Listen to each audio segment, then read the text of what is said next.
জুলাই গণহত্যার বিচার চাই, শরীফ ওসমান হাদী হত্যার বিচার চাই, গুম খুনের বিচার চাই, বিগত সময়ে হওয়া লুটপাট এবং দুর্নীতির বিচার চাই। কোনো ফ্যাসিস্ট তার দোসর যাতে আজকের এই মহান সংসদে বক্তব্য দিয়ে সংসদকে কলুষিত করতে না পারে। আমরা ফ্যাসিস্ট মুক্ত, আমরা ফ্যাসিবাদের দোসর মুক্ত জাতীয় সংসদ চাই। মাননীয় স্পিকার, জুলাই গণঅভ্যুত্থানের সাথে জড়িয়ে আছে দেশনেত্রী বেগম খালেদা জিয়ার সংগ্রাম ও তার আত্মত্যাগ। ওনার সংগ্রাম অনুপ্রাণিত করেছিল বাংলাদেশের তরুণ সমাজকে আত্মহুতি দিতে গণ অভ্যুত্থানে। আমরা আজকে তাকে শ্রদ্ধার সাথে স্মরণ করছি।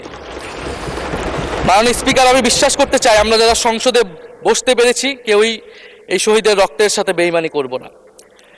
কারণ জুলাই গণ অভ্যুত্থান মানে শুধু জুলাই গণ অভ্যুত্থান নয়, এটি নতুন বাংলাদেশের আকাঙ্ক্ষা। গণভোটের রায় অনুযায়ী আমরা যেমন সংসদ সদস্য, একইভাবে সংবিধান সংস্কার কমিশনের সদস্য। আমাদের সরকারি দলের বন্ধুরা অবিলম্বে সংবিধান সংস্কার কমিশনের সদস্য হিসেবে শপথ নেবেন বলেই আমরা বিশ্বাস করি।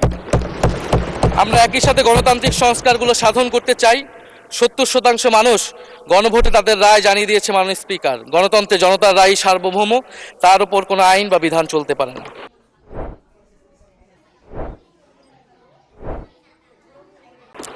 মাননীয় স্পিকার, আমরা বিচার চাই, জুলাই গণহত্যার বিচার চাই, শরীফ ওসমান হাদী হত্যার বিচার চাই, গুম খুনের বিচার চাই, বিগত সময়ে হওয়া লুটপাট এবং দুর্নীতির বিচার চাই।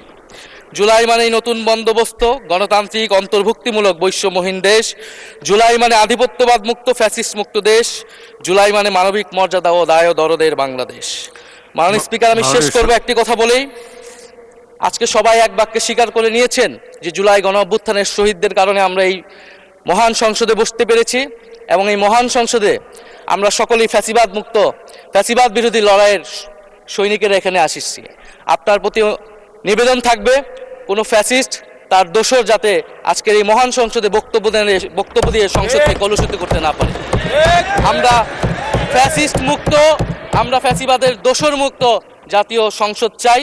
মাননীয় স্পিকার, আপনাকে ধন্যবাদ। ইনকিলাব জিন্দাবাদ। ধন্যবাদ মাননীয় বিরোধী দলীয় চিফ হুইপ।